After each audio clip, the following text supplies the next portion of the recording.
চলো বন্ধুরা, আজকে আমি বানাবো সবার প্রিয় মুরগির মাংস আর আলু দিয়ে পাতলা ঝোল।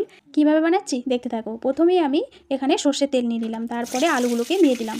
দিয়ে দিচ্ছি অল্প একটু নুন আর হলুদ। আলুগুলো লাল করে ভেজে নেব। মুরগির মাংসের আলুটা খেতে কিন্তু দারুণ লাগে। শুধু মুরগির মাংস না, যে কোনো মাংসের আলুটাই কিন্তু বেশি ভালো লাগে।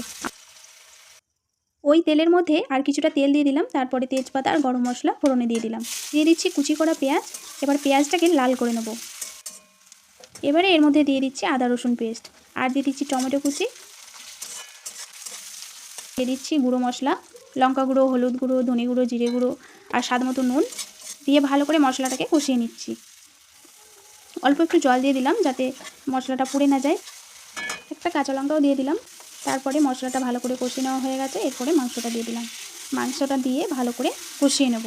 বেশ কিছুক্ষণ ধরে কষাতে হবে। তারপরে দিয়ে দিচ্ছি ভেজে রাখা আলু আর মাংস ভালো করে কষিয়ে নিয়েছি। তারপরে দিয়ে দিচ্ছি পরিমাণ মতো জল।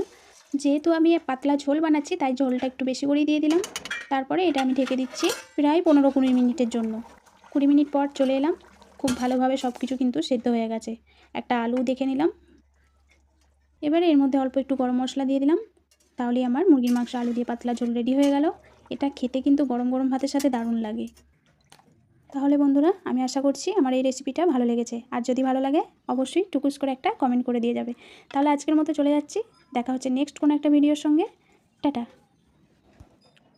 একে বাংলার আশা, একে বাংলার আশা।